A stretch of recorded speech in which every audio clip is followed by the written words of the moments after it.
Aproveitam na vida presente, essa educação servirá, primeiro que tudo, para o seu adiantamento espiritual. Além disso, serão aquisições novas para outra existência e, quando voltarem a este mundo, terão um patrimônio intelectual que os tornará mais aptos a adquirirem novos conhecimentos.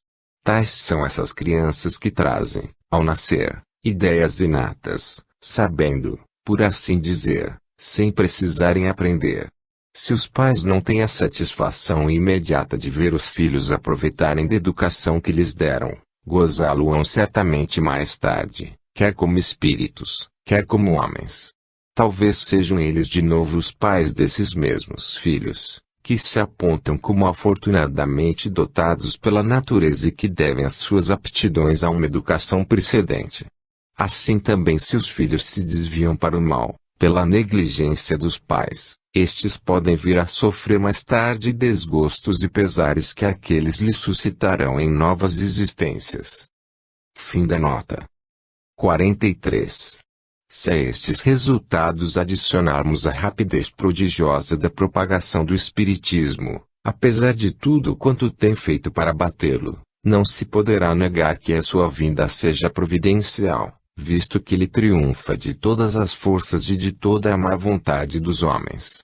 A facilidade com que é aceito por tão grande número de pessoas, sem constrangimento, apenas pelo poder da ideia, prova que ele corresponde a uma necessidade, qual é de crer o homem em alguma coisa para encher o vácuo aberto pela incredulidade que, portanto, veio no momento preciso. 44. Os aflitos de toda sorte são em grande número. Não é, pois, de admirar que tanta gente acolhe uma doutrina que consola, de preferência as que desesperam, porque aos deserdados, mais que aos felizes do mundo, é que o espiritismo se dirige. O doente vê chegar o médico com maior satisfação do que aquele que está bem de saúde. Ora, os aflitos são os doentes e o consolador é o médico.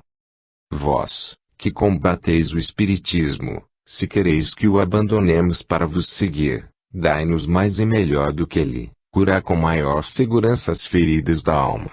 Dai mais consolações, mais satisfações ao coração, esperanças mais legítimas, maiores certezas, fazei do futuro um quadro mais racional, mais sedutor, porém, não julgueis vencê-lo com a perspectiva do nada, com a alternativa das chamas do inferno ou com a inútil contemplação perpétua. 45. A primeira revelação teve a sua personificação em Moisés, a segunda no Cristo, mas a terceira não tem indivíduo algum a personificá-la. As duas primeiras foram individuais, a terceira coletiva. Aí está um caráter essencial de grande importância. Ela é coletiva no sentido de não ser feita ou dada como privilégio a pessoa alguma. Ninguém, por conseguinte, pode arrogar-se como seu profeta exclusivo. Foi espalhada simultaneamente por sobre toda a terra, a milhões de pessoas, de todas as idades e condições, desde a mais baixa até a mais alta da escala, conforme esta predição registrada pelo autor dos Atos dos Apóstolos. Nos últimos tempos, disse o Senhor, derramarei do meu espírito sobre toda a carne, os vossos filhos e filhas profetizarão, vossos jovens terão visões e vossos velhos sonharão.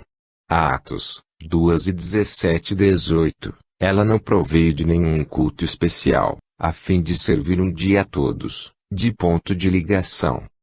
Nota de AK. O nosso papel pessoal no grande movimento de ideias que se prepara pelo Espiritismo e que começa a operar-se é o de um observador atento, que estuda os fatos para lhes descobrir a causa e tirar-lhes as consequências.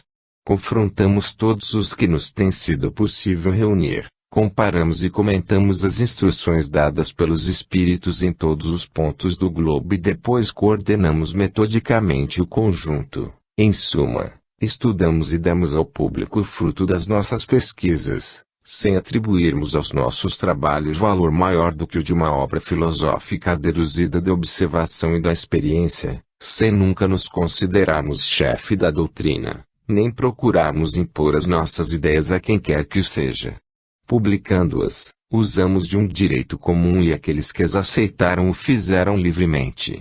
Se essas ideias encontraram numerosas simpatias, é porque tiveram a vantagem de corresponder às aspirações de grande número de pessoas, mas disso não nos invadecemos de modo algum, visto que a sua origem não nos pertence. O nosso maior mérito é a perseverança e a dedicação à causa que abraçamos. Em tudo isso, fizemos o que outro qualquer poderia ter feito em nosso lugar, razão pela qual nunca tivemos a pretensão de nos julgarmos profeta ou Messias, nem, ainda menos, de nos apresentarmos como tal. Fim da nota. 46. As duas primeiras revelações, sendo fruto do ensino pessoal, ficaram forçosamente localizadas, isto é, apareceram num só ponto, em torno do qual a ideia se propagou pouco a pouco, mas foram precisos muitos séculos para que atingissem as extremidades do mundo, sem mesmo o invadirem completamente. A terceira tem isto de particular, não sendo personificada em um só indivíduo, surgiu simultaneamente em milhares de pontos diferentes, que se tornaram centros ou focos de radiação. Multiplicando-se esses centros, seus raios se reúnem pouco a pouco, como círculos formados por uma imensidade de pedras lançadas na água, de tal sorte que, em dado tempo, acabarão por cobrir toda a superfície do globo. Essa é uma das causas da rápida propagação da doutrina. Se ela tivesse surgido num só ponto, se fosse obra exclusiva de um homem, teria formado seitas em torno dele e talvez decorresse meio século sem que atingisse os limites do país onde começara, ao passo que, após 10 anos, já fincou balizas de um polo a outro. 47. Essa circunstância, o verdadeiro fenômeno na história das doutrinas, lhe dá a força excepcional e irresistível poder de ação. De fato, se a perseguirem num ponto, em determinado país, será materialmente impossível que a persigam em toda parte e em todos os países. Em contraposição a um lugar onde lhe dificultem a marcha, haverá mil outros em que florescerá. Ainda mais, se a ferirem no indivíduo, não poderão feri-la nos espíritos, que são a fonte de que ela promana. Ora, como os espíritos estão em toda parte e existirão sempre, se, por um acaso impossível, conseguissem sufocá-la em todo o globo, ela reapareceria pouco tempo depois, porque repousa sobre um fato que está na natureza e não se podem suprimir as leis da natureza. Eis aí o de que devem convencer-se aqueles que sonham com o aniquilamento do espiritismo. Revista Espírita, fevereiro de 1865, Perpetuidade do Espiritismo. 48. Entretanto, em virtude da disseminação dos centros, estes poderiam ainda permanecer por muito tempo isolados uns dos outros ou confinados em países longínquos, como sucede com alguns deles. Faltava entre eles uma ligação que os pusesse em comunhão de ideias com seus irmãos em crença, informando-os do que se fazia em outro lugar. Esse traço de união, que na antiguidade teria faltado ao espiritismo, hoje existe nas publicações que vão a toda parte, condensando, sob uma forma única, concisa e metódica, o ensino dado universalmente sob formas múltiplas e nas diversas línguas. 49. As duas primeiras revelações só podiam resultar de um ensino direto. Como os homens não estivessem ainda bastante adiantados a fim de concorrerem para sua elaboração, elas tinham que ser impostas pela fé, sob a autoridade da palavra do Mestre.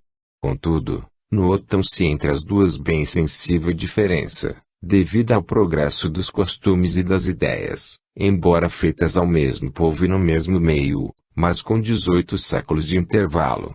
A doutrina de Moisés é absoluta, despótica, não admite discussão e se impõe ao povo pela força. A de Jesus é essencialmente conselheira, é livremente aceita e só se impõe pela persuasão. Foi controvertida desde o tempo do seu fundador, que não desdenhava de discutir com os seus adversários. 50. A terceira revelação, vinda numa época de emancipação e de maturidade intelectual, em que a inteligência, já desenvolvida, Não se conforme em representar um papel meramente passivo, em que o homem nada aceita cegas, mas, ao contrário, quer ver onde o conduzem, quer saber o porquê e o como de cada coisa. Tinha ela que ser ao mesmo tempo o produto de um ensino e o fruto do trabalho, da pesquisa e do livre exame. Os espíritos só ensinam o que é preciso para guiar o homem no caminho da verdade, mas se abstém de revelar o que ele pode descobrir por si mesmo, deixando-lhe o cuidado de discutir, verificar e submeter tudo ao crivo da razão, deixando mesmo, muitas vezes, que adquira experiência à própria custa.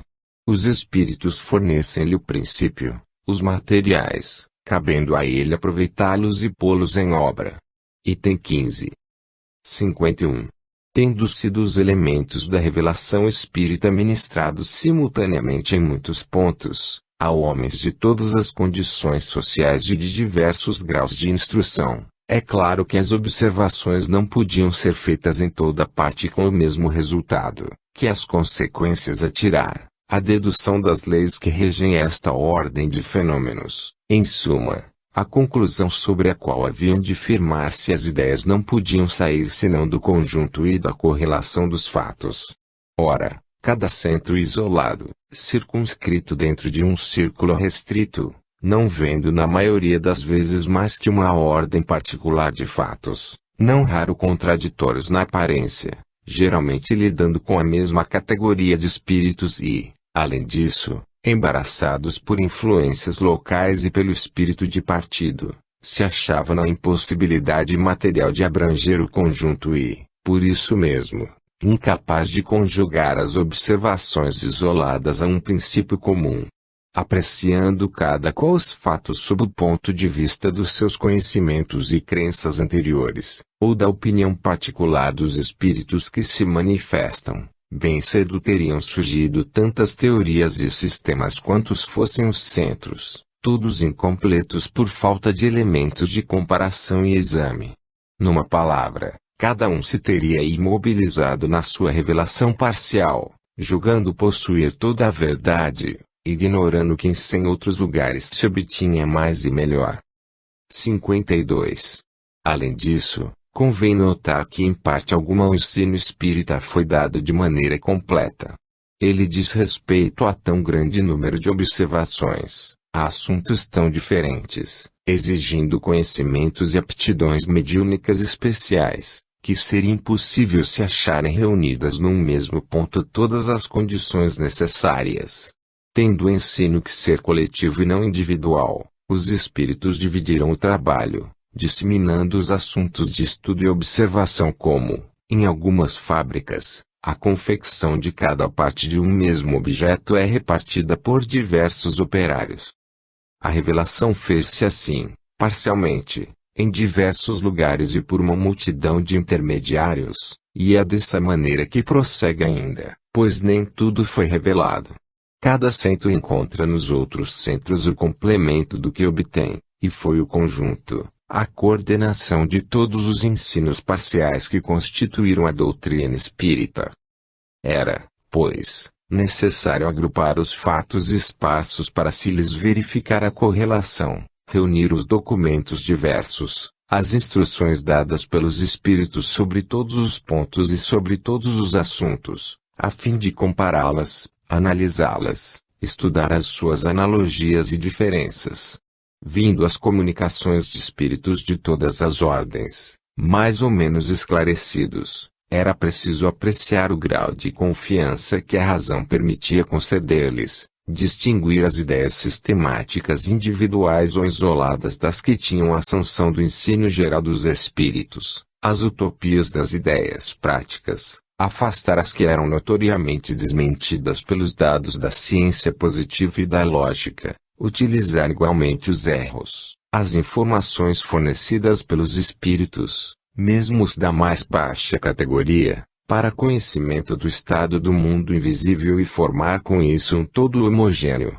Era preciso, em suma, um centro de elaboração, independente de qualquer ideia preconcebida, de todo prejuízo de seita, resolvido a aceitar a verdade tornada evidente, embora contrária às opiniões pessoais. Este centro se formou por si mesmo, pela força das coisas e sem desígnio premeditado. Nota: de Acá, o Livro dos Espíritos, a primeira obra que levou o Espiritismo a ser considerado de um ponto de vista filosófico, pela dedução das consequências morais dos fatos, que abordou todas as partes da doutrina, tocando nas questões mais importantes que ela suscita, foi, desde o seu aparecimento, o ponto para o qual convergiram espontaneamente os trabalhos individuais. É notório que da publicação desse livro data a era do espiritismo filosófico, até então conservado no domínio das experiências curiosas. Se esse livro conquistou as simpatias da maioria e que exprimia os sentimentos dela, correspondia às suas aspirações e encerrava também a confirmação e a explicação racional do que cada um obtinha em particular. Se estivesse em desacordo com o ensino geral dos espíritos, teria caído no descrédito e no esquecimento. Ora, qual foi aquele ponto de convergência? Por certo não foi o homem, que nada vale por si mesmo, que morre e desaparece, mas ideia, que não perece quando emana de uma fonte superior ao homem. Essa espontânea concentração de forças dispersas suscitou uma amplíssima correspondência, monumento único no mundo, quadro vivo da verdadeira história do espiritismo moderno, em que se refletem ao mesmo tempo os trabalhos parciais, os sentimentos múltiplos que a doutrina fez nascer, os resultados morais, as dedicações e os desfalecimentos, arquivos preciosos para a posteridade, que poderá julgar os homens e as coisas por meio de documentos autênticos. Em face desses testemunhos irrecusáveis, a que se reduzirão, com o tempo, todas as falsas alegações, as difamações da inveja e do ciúme. Fim da nota. 53. De todas essas coisas resultou dupla corrente de ideias, umas se dirigindo das extremidades para o centro, as outras se encaminhando do centro para a periferia.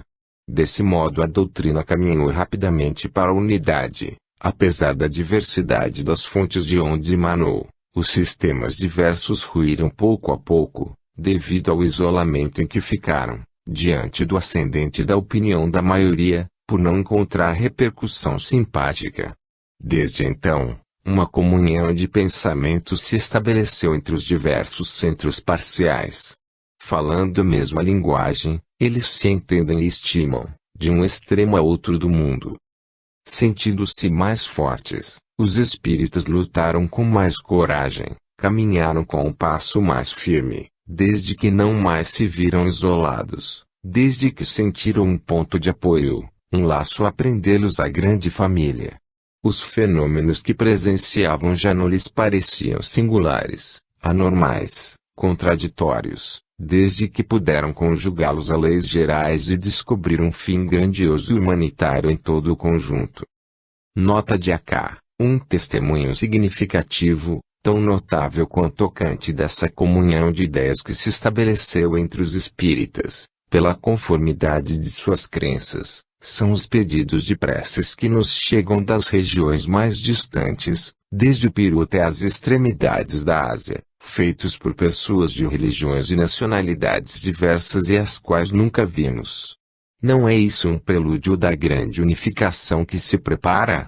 Não é a prova de que por toda parte o espiritismo lança raízes fortes? É digno de nota que, de todos os grupos que se têm formado com a intenção premeditada de abrir cisão, proclamando princípios divergentes, do mesmo modo que de todos quantos, apoiando-se em razões de amor próprio ou outras quaisquer, para não parecer que se submetem à lei comum, se consideram bastante fortes para caminhar sozinhos, dotados de luzes suficientes para dispensarem conselhos. Nenhum chegou a construir uma ideia que fosse preponderante e viável. Todos se extinguiram ou vegetaram na sombra. Nem poderia ser de outro modo, visto que, para se exalçarem, em vez de se esforçarem por proporcionar maior soma de satisfações, rejeitavam princípios da doutrina, justamente o que há de mais atraente nela, mais consolador e mais racional. Se houvessem compreendido a força dos elementos morais que lhe constituíram a unidade, não se teriam embalado com ilusões quiméricas. Ao contrário, tomando como se fosse o universo pequeno círculo que constituíam, não viram nos adeptos mais que uma camarilha, facilmente derrubável por outra camarilha. Era equivocar-se de modo singular no tocantes aos caracteres essenciais da doutrina, e esse erro só podia acarretar decepções. Em lugar de romperem a unidade, quebraram o único laço que lhe podia dar força e vida. Veja-se a Revista Espírita, abril de 1866, o Espiritismo sem os Espíritos, o Espiritismo independente. Fim da nota. Mas como saber se um princípio ensinado por toda parte ou se apenas reflete uma opinião pessoal? Não estando os grupos independentes em condições de saber o que se diz a Lures, era de todo necessário que um centro reunisse todas as instruções para proceder a uma espécie de depuração das vozes e transmitir a todos a opinião da maioria. Nota de AK. Esse é o objetivo das nossas publicações, que podem ser consideradas o resultado de um trabalho de apuro. Nelas, todas as opiniões são discutidas, mas as questões somente são apresentadas em forma de princípios depois de haverem recebido a consagração de todas as comprovações, as quais, só elas, lhes podem imprimir força de lei e permitir afirmações categóricas. Eis porque não preconizamos levianamente nenhuma teoria nisso exatamente que a doutrina, decorrendo do ensino geral, não representa produto de um sistema preconcebido. É também de onde tira a sua força e o que lhe garante o futuro. Fim da nota. 54. Não existe nenhuma ciência que haja saído prontinha do cérebro humano. Todas, sem exceção de nenhuma, são fruto de observações sucessivas, apoiadas em observações precedentes, como em um ponto conhecido, para chegar ao desconhecido. Foi assim que os espíritos procederam com relação ao espiritismo, razão porque é gradativo o ensino que ministraram. Eles não abordam as questões senão à medida que os princípios sobre os quais hajam de apoiar-se estejam suficientemente elaborados e bastante amadurecida a opinião para os assimilar. É mesmo de notar-se que, de todas as vezes que os centros particulares quiseram tratar de questões prematuras, não obtiveram mais do que respostas contraditórias, nada concludentes. Quando, ao contrário, chega o momento oportuno, o ensino se generaliza e se unifica na quase universalidade dos centros. Há, todavia, capital diferença entre a marcha do espiritismo e a das ciências, a de que estas não atingiram o ponto em que chegaram senão após longos intervalos, ao passo que bastaram alguns anos ao espiritismo, quando não a galgar o ponto culminante, pelo menos a recolher uma soma de observações bem grande para formar uma doutrina. Resulta esse fato da inumerável multidão de espíritos que, por vontade de Deus, se manifestaram simultaneamente, trazendo cada um o contingente de seus conhecimentos. Resultou daí que todas as partes da doutrina, em vez de serem elaboradas sucessivamente durante longos séculos, o foram quase ao mesmo tempo, em alguns anos apenas, e que bastou reuni-las para que estruturassem um todo. Quis Deus que fosse assim, primeiro para que o edifício chegasse mais rapidamente ao fim, em seguida para que se pudesse, por meio da comparação, ter um controle, a bem dizer imediato e permanente, da universalidade do ensino, não tendo nenhuma de suas partes nem valor nem autoridade, a não ser pela sua conexão com o conjunto, devendo todos harmonizar-se, colocado cada um no devido lugar e vindo cada qual a seu tempo. Não confiando a um único espírito o encargo de promulgar a doutrina, quis Deus, também, que tanto o menor quanto o maior, tanto entre os espíritos quanto entre os homens, trouxesse sua pedra para o edifício, a fim de estabelecer entre eles um laço de solidariedade cooperativa, que faltou a todas as doutrinas oriundas de um tronco único. Por outro lado, dispondo todo espírito, como todo homem, apenas de limitada soma de conhecimentos, não estavam aptos, individualmente, a tratar ex professo das inúmeras questões que o espiritismo envolve. É por isso também que a doutrina, em cumprimento aos desígnios do Criador, não podia ser obra nem de um só espírito nem de um só médium. Tinha que sair da coletividade dos trabalhos, comprovados uns pelos outros. 55. Um último caráter da revelação espírita, a ressaltar das próprias condições em que ela se produz, é que, apoiando-se em fatos, tem que ser, e não pode deixar de ser, essencialmente progressiva, como todas as ciências de observação.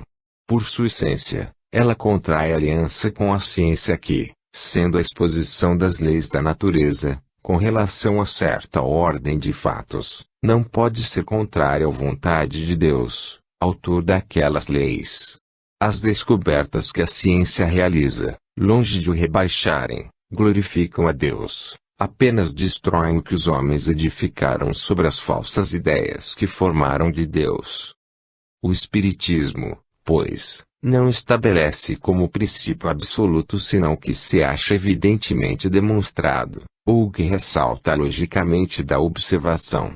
Interessando a todos os ramos da economia social, aos quais dá o apoio das suas próprias descobertas, assimilará sempre todas as doutrinas progressivas, de qualquer ordem que sejam, desde que hajam assumido o estado de verdades práticas e abandonado o domínio da utopia, sem o que ele se suicidaria.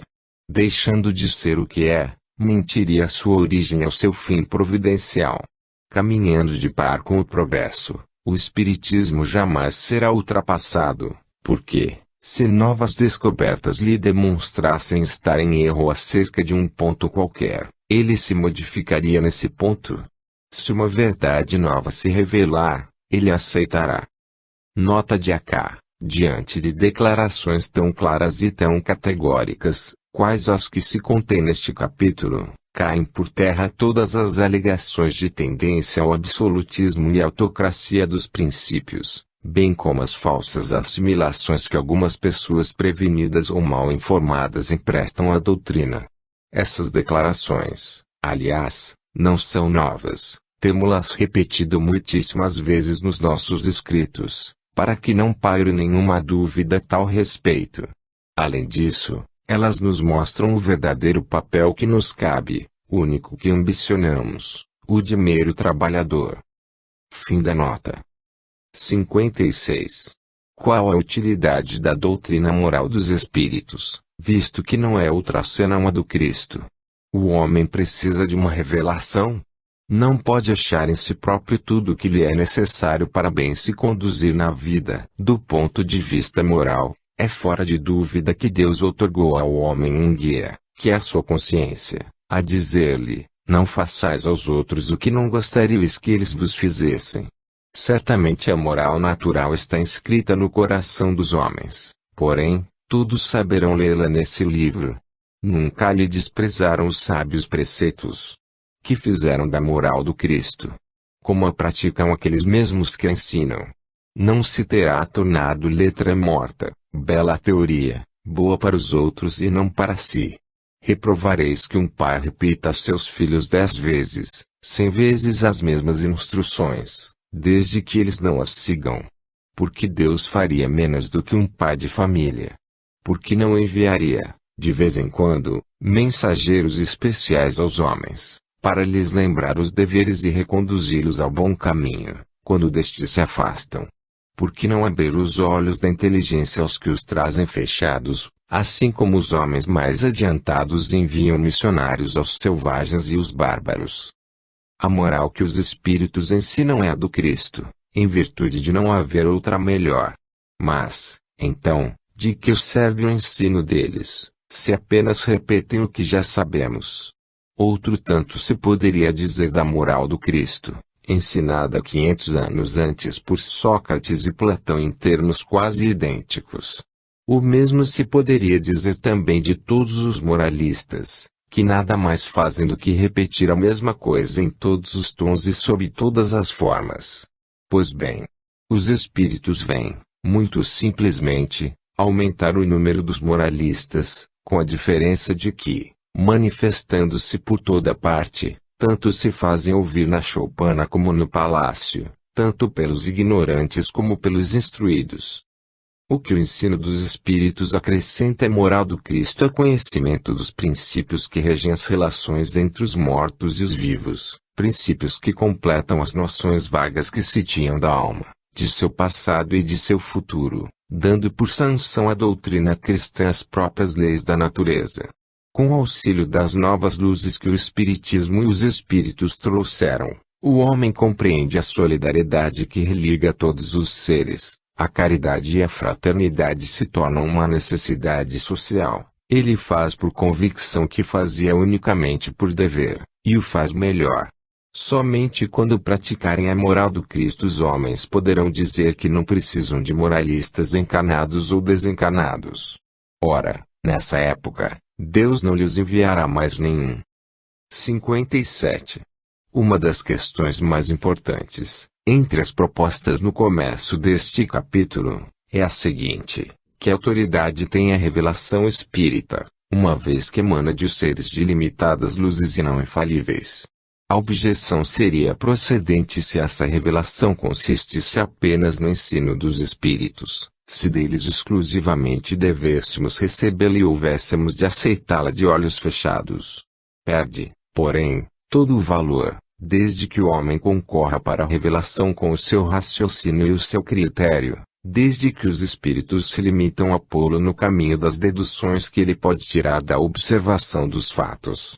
Ora, as manifestações, nas suas inumeráveis modalidades, são fatos que o homem estuda para lhes deduzir a lei, auxiliado nesse trabalho por espíritos de todas as categorias que, assim, são mais colaboradores seus do que reveladores, no sentido usual do termo.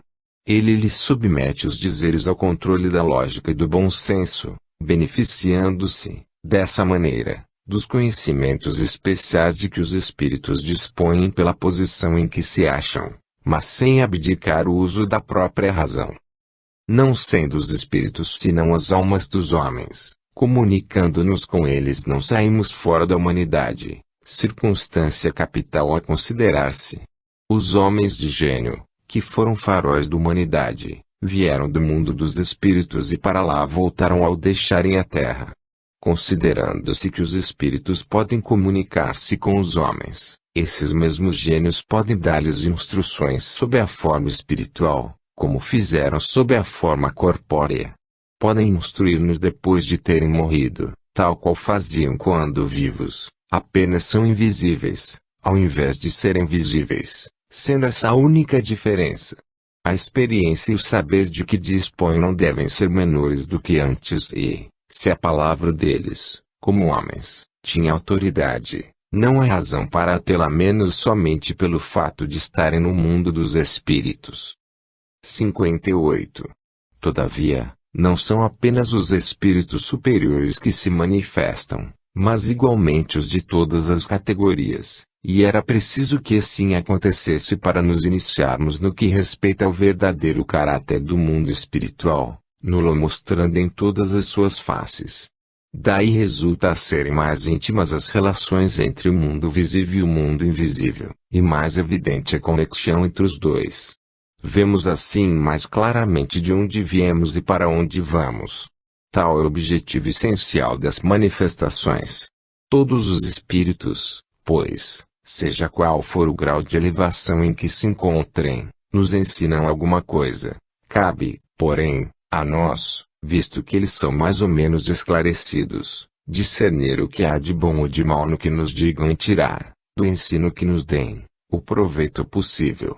Ora, todos, quaisquer que sejam, nos podem ensinar ou revelar coisas que ignoramos e que sem eles nunca saberíamos.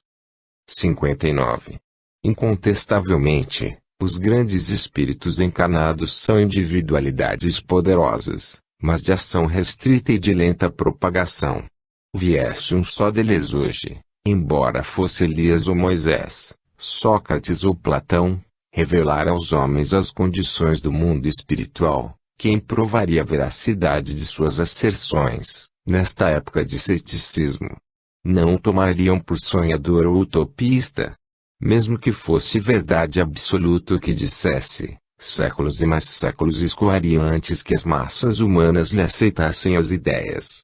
Deus, em sua sabedoria, não quis que assim acontecesse, quis que o ensino fosse dado pelos próprios espíritos, e não por encarnados, a fim de que os primeiros convencessem estes últimos da sua existência, e quis que isso ocorresse por toda a Terra simultaneamente, quer para que o ensino se propagasse com maior rapidez, quer para que, coincidindo em toda parte, constituísse uma prova de verdade, tendo assim cada um meio de convencer-se a si próprio. 60. Os espíritos não se manifestam para libertar o homem do estudo e das pesquisas, nem para lhe transmitir, inteiramente pronta, nenhuma ciência. Com relação ao que o homem pode descobrir por si mesmo, eles o deixam entregue às suas próprias forças. É o que sabem hoje perfeitamente os espíritas. Há tempos a experiência tem demonstrado ser errôneo atribuir-se aos espíritos todo o saber e toda a sabedoria que baste a quem quer que seja dirigir-se ao primeiro espírito que se apresente para conhecer todas as coisas. Saídos da humanidade, os espíritos constituem uma de suas faces. Assim como na Terra, no plano invisível também os há superiores e vulgares, muitos, pois, do ponto de vista científico e filosófico, sabem menos do que certos homens. Eles dizem o que sabem, nem mais, nem menos. Do mesmo modo que os homens, os espíritos mais adiantados podem instruir-nos sobre maior quantidade de coisas, dar-nos opiniões mais judiciosas, do que os atrasados. Pedir conselhos aos espíritos não é entrar em entendimento com potências sobrenaturais, é tratar com seus iguais, com aqueles mesmos a quem o homem se dirigiria neste mundo, a seus parentes, a seus amigos ou a indivíduos mais esclarecidos do que ele. Disto é que importa que todos se convençam e é o que ignoram os que, não tendo estudado o espiritismo, fazem ideia completamente falsa da natureza do mundo dos espíritos e das relações com o além-túmulo. 61.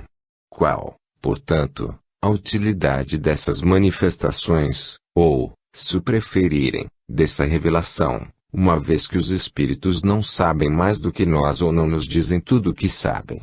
Primeiramente, como já dissemos, eles se abstêm de nos dar o que podemos adquirir pelo trabalho. Em segundo lugar, há coisas cuja revelação não lhes é permitida, porque o grau do nosso adiantamento não as comporta. Afora isto, as condições da nova existência em que se acham lhes dilatam o círculo das percepções. Eles veem o que não viam na Terra, libertos dos entraves da matéria, isentos dos cuidados da vida corpórea, apreciam as coisas de um ponto de vista mais elevado e, por isso mesmo, mais justo. A perspicácia de que gozam abrange mais vasto horizonte, compreendem seus erros, retificam suas ideias e se desembaraçam dos preconceitos humanos. É nisto que consiste a superioridade dos espíritos com relação à humanidade corpórea e daí vem que seus conselhos, segundo o grau de adiantamento que alcançaram, são mais judiciosos e desinteressados do que os dos encarnados. O meio em que se encontram lhes permite, além disso, iniciar-nos nas coisas relativas à vida futura, coisas que ignoramos e que não podemos aprender no meio em que estamos. Até agora, o homem apenas formulara hipóteses sobre o futuro, sendo tal a razão por que suas crenças a esse respeito se fracionaram em tão numerosos e divergentes sistemas, desde o niilismo até as concepções fantásticas do inferno e do paraíso. Hoje, são as testemunhas oculares, os próprios atores da vida de além-túmulo que nos vêm dizerem que se tornaram e só eles o podiam fazer. Suas manifestações, conseguintemente, serviram para dar-nos a conhecer o mundo invisível que nos rodeia e do qual nem suspeitávamos, e só esse conhecimento seria de capital importância, ainda que os espíritos nada mais nos pudessem ensinar. Quando em viagem por um país que não conheçais, recusareis as informações do mais humilde camponês que encontrardes. Deixareis de interrogá-los sobre as condições das estradas simplesmente por ser ele um camponês. Certamente não esperareis obter, por seu intermédio, esclarecimentos de grande alcance, mas, de acordo com o que lhe é na sua esfera, poderá, sobre alguns pontos, vos ensinar melhor do que um homem instruído que não conhece o país. Tirareis das suas indicações deduções que ele próprio não tiraria, sem que por isso deixe de ser um instrumento útil às vossas observações, embora apenas servisse para vos informar acerca dos costumes dos camponeses. Dá-se a mesma coisa no que concerne as nossas relações com os espíritos, entre os quais o menos qualificado pode servir para nos ensinar alguma coisa. 62. Uma comparação vulgar tornará ainda mais compreensível a situação. Um navio carregado de imigrantes parte para destino longínquo. Leva homens de todas as condições, parentes e amigos dos que ficam. Vem-se a saber que esse navio naufragou. Nenhum vestígio resta dele, nenhuma notícia chega sobre a sua sorte. Acredita-se que todos os passageiros tenham perecido e o luto penetra em todas as suas famílias. Entretanto, a tripulação inteira e os passageiros, sem faltar um único homem, foi ter a uma terra desconhecida, abundante e fértil, onde todos passam a viver felizes, sob um céu clemente. Ninguém, todavia, sabe disso. Ora, um belo dia, outro navio aporta a essa terra e lá encontra os náufragos, sãos e salvos. A auspiciosa notícia se espalha com a rapidez do relâmpago. Exclamam todos: os nossos amigos não estão perdidos. E rendem graças a Deus. Não podem ver-se uns aos outros, mas correspondem-se, permutam demonstrações de afeto e, assim, a alegria substitui a tristeza. Tal a imagem da vida terrena e da vida de além-túmulo, antes e depois da revelação moderna. A última, semelhante ao segundo navio, nos traz a boa nova da sobrevivência dos que nos são caros e a certeza de que um dia nos reuniremos a eles. Deixa de existir a dúvida sobre a sorte deles e a nossa. O desânimo se desfaz diante da esperança. Mas outros resultados vêm fecundar essa revelação. Achando madura a humanidade para penetrar o mistério do seu destino e contemplar a sangue frio novas maravilhas, Deus permitiu que fosse erguido o véu que ocultava o mundo invisível ao mundo visível. As manifestações nada têm de extra-humanas, e a humanidade espiritual que vem conversar com a humanidade corpórea e dizer-lhe: nós existimos, logo, o nada não existe, eis o que somos e o que sereis, o futuro vos pertence, como a nós. Caminhais nas trevas, vimos clarear-vos o caminho e traçar-vos o roteiro. Andais ao acaso, vimos apontar-vos a meta. A vida terrena era tudo para vós, porque nada havíeis além dela. Vimos dizer-vos, mostrando a vida espiritual, a vida terrestre nada é. A vossa visão se detinha no túmulo, nós vos desvendamos, para além deste, um esplêndido horizonte. Não sabíeis por que sofreis na terra, agora, no sofrimento, vedes a justiça de Deus. O bem não produzia nenhum fruto aparente para o futuro, doravante, ele terá uma finalidade e constituirá uma necessidade, a fraternidade, que não passava de bela teoria, assenta agora numa lei da natureza. Sob o domínio da crença de que tudo se acabe com a vida, a imensidade é o vácuo, o egoísmo reina soberano entre vós e a vossa palavra de ordem é, cada um por si. Com a certeza do futuro, os espaços infinitos se povoam ao infinito, em parte alguma ao vazio e à solidão. A solidariedade liga a todos os seres, a quem é além da tumba. É o reino da caridade, sob a divisa, um por todos e todos por um. Enfim, ao termo da vida dizieis eterno adeus aos que vos são caros, agora simplesmente direis, até breve. Tais são, em resumo, os resultados da revelação nova, que veio encher o vácuo que a incredulidade havia cavado, levantar os ânimos abatidos pela dúvida ou pela perspectiva do nada e dar a todas as coisas uma razão de ser. Esse resultado carecerá de importância apenas porque os espíritos não vêm resolver os problemas da ciência, dar saber aos ignorantes e meios aos preguiçosos para se enriquecerem sem trabalho. Entretanto, Os frutos que o homem deve colher da nova revelação não dizem respeito tão só à vida futura. Ele os saboreará na terra, pela transformação que estas novas crenças hão de necessariamente operar no seu caráter, nos seus gostos, nas suas tendências e, por conseguinte, nos hábitos e nas relações sociais. Pondo fim ao reino do egoísmo, do orgulho e da incredulidade, elas preparam o do bem, que é o reino de Deus, anunciado pelo Cristo. Nota de Acá: a anteposição do artigo à palavra Cristo, do grego Christos, ungido, empregado em sentido absoluto, é mais correta, considerando-se que essa palavra não é o nome do Messias de Nazaré, mas uma qualidade tomada substantivamente.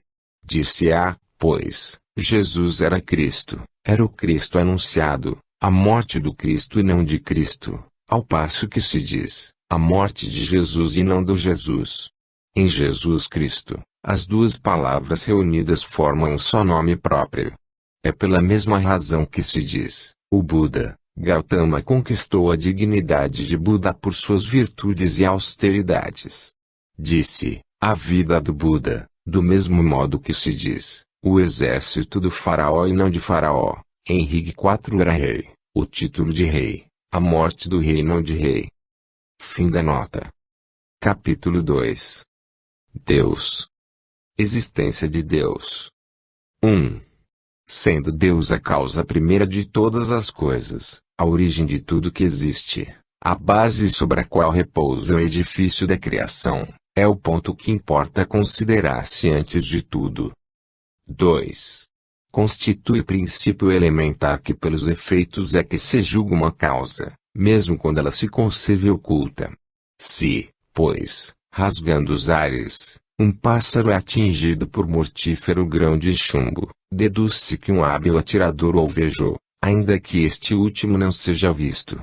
Assim, nem sempre é preciso que se veja uma coisa para ficar-se sabendo da sua existência. Em tudo, é observando os efeitos que se chega ao conhecimento das causas que os produzem. 3.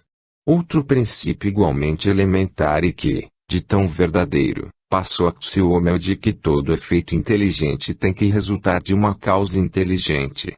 Se, por exemplo, alguém perguntar qual o construtor de certo mecanismo engenhoso, que pensaríamos de quem respondesse que ele se fez a si mesmo?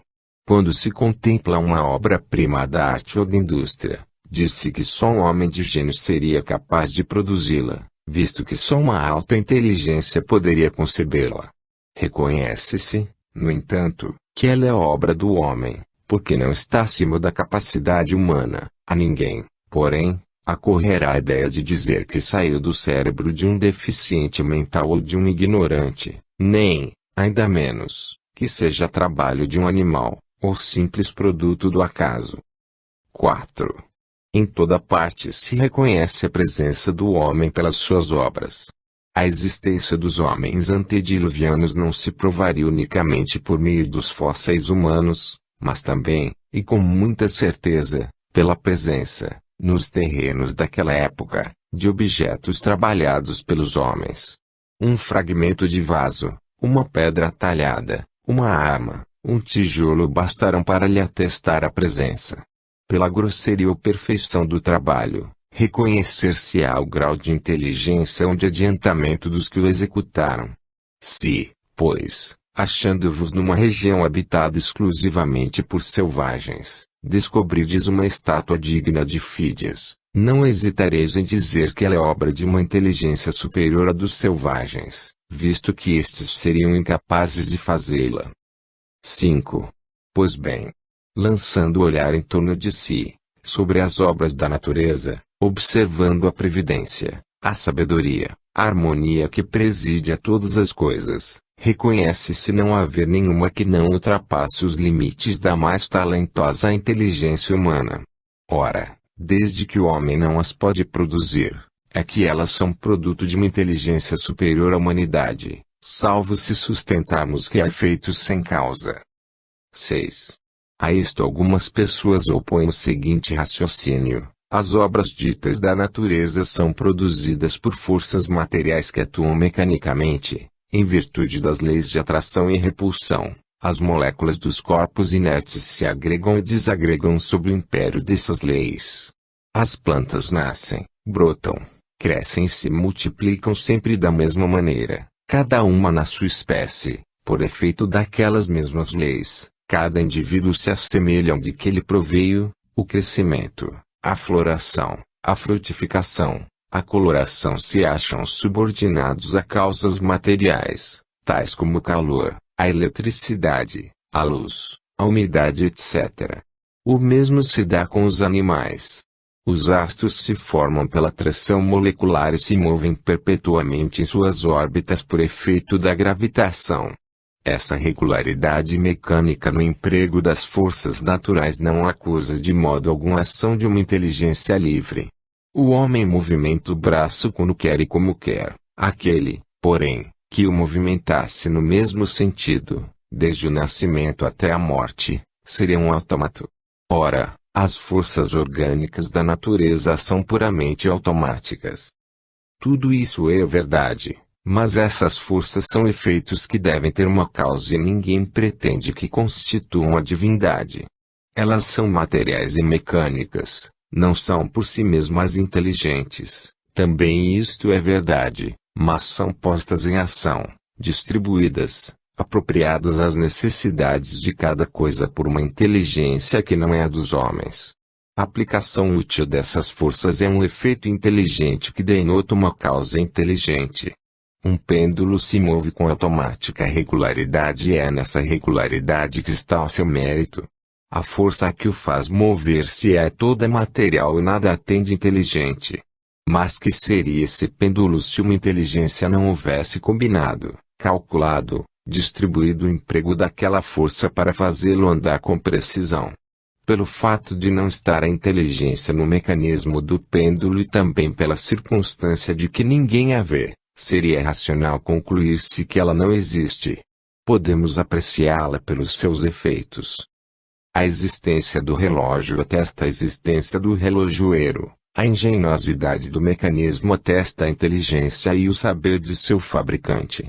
Quando um relógio vos dá, no momento preciso, a indicação de que necessitais, acaso já vos terá vindo à mente dizer, aí está um relógio bastante inteligente.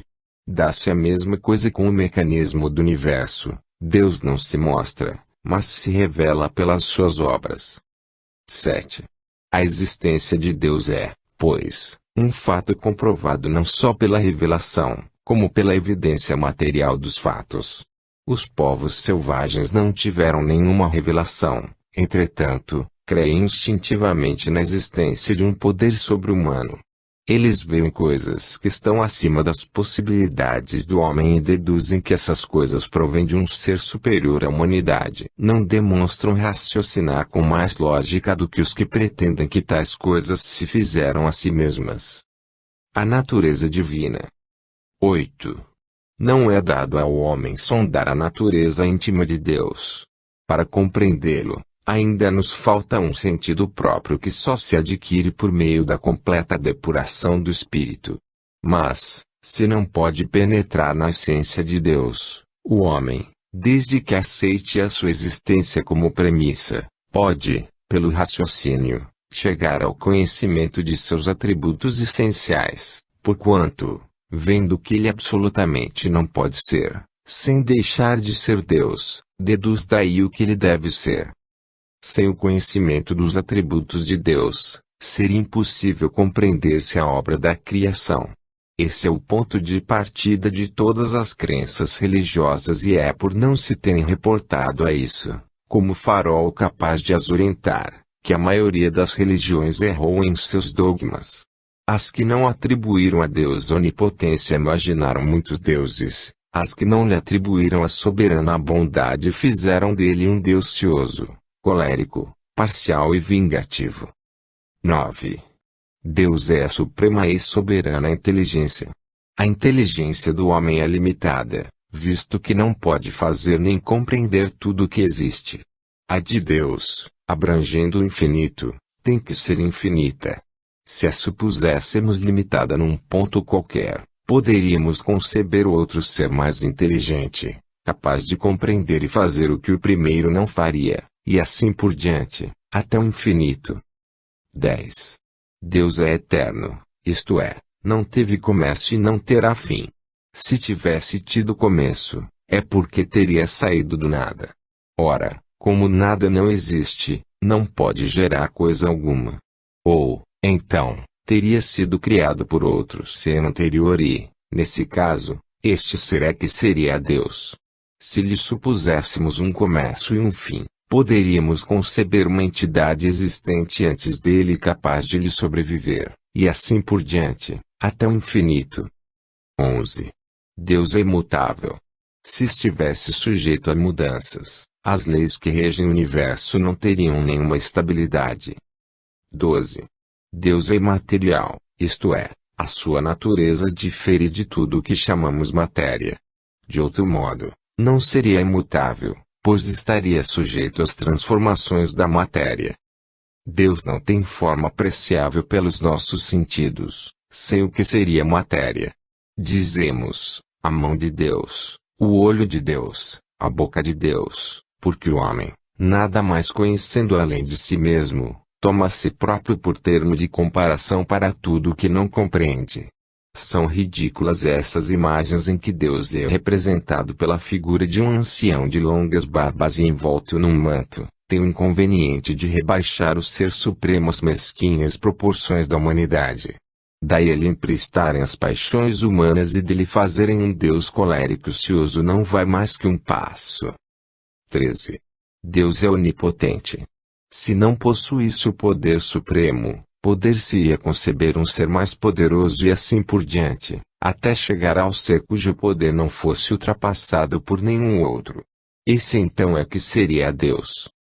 14. Deus é soberanamente justo e bom. A sabedoria providencial das leis divinas se revela nas menores como nas maiores coisas, e essa sabedoria não permite que se duvide nem da sua justiça, nem da sua bondade. O fato de ser infinito uma qualidade exclui a possibilidade da existência de uma qualidade contrária, que a diminuiria ou anularia. Um ser infinitamente bom não poderia conter a mais insignificante parcela de maldade, nem um ser infinitamente mau conter a mais insignificante parcela de bondade, do mesmo modo que um objeto não pode ser de um negro absoluto com a mais ligeira nuance de branco, nem de um branco absoluto com a mais leve mancha preta. Deus, pois, não poderia ser simultaneamente bom e mau, porque então, não possuindo quaisquer dessas duas qualidades no grau supremo, não seria Deus. Todas as coisas estariam sujeitas ao seu capricho e não haveria estabilidade para nenhuma delas. Não poderia ele, por conseguinte, deixar de ser o infinitamente bom ou infinitamente mau. Ora, como suas obras dão testemunho da sua sabedoria, da sua bondade e da sua solicitude, concluir-se-á que, não podendo ser ao mesmo tempo bom e mau sem deixar de ser Deus, ele necessariamente tem de ser infinitamente bom. A soberana bondade implica soberana justiça, porquanto, se ele procedesse injustamente ou com parcialidade numa única circunstância que fosse, ou com relação a uma só de suas criaturas, já não seria soberanamente justo e, por conseguinte, já não seria soberanamente bom. 15. Deus é infinitamente perfeito. É impossível conceber-se Deus sem o infinito das perfeições, sem o que não seria Deus, pois sempre se poderia conceber um ser que possuísse o que lhe faltasse. Para que nenhum ser possa ultrapassá-lo, é preciso que ele seja infinito em tudo. Sendo infinitos, os atributos de Deus não são suscetíveis nem de aumento nem de diminuição, visto que do contrário não seriam infinitos e Deus não seria perfeito. Se lhe tirassem a mínima parcela de um só de seus atributos, já não haveria Deus, pois que poderia existir um ser mais perfeito. 16. Deus é único. A unicidade de Deus é consequência do fato de serem infinitas as suas perfeições. Não poderia existir outro Deus, salvo sob a condição de ser igualmente infinito em todas as coisas, visto que, se houvesse entre eles a mais leve diferença, um seria inferior ao outro, subordinado ao poder desse outro e, então, não seria Deus. Se houvesse entre ambos igualdade absoluta, isso equivaleria a existir, de toda eternidade, um mesmo pensamento, uma mesma vontade, um mesmo poder. Confundidos assim, quanto à identidade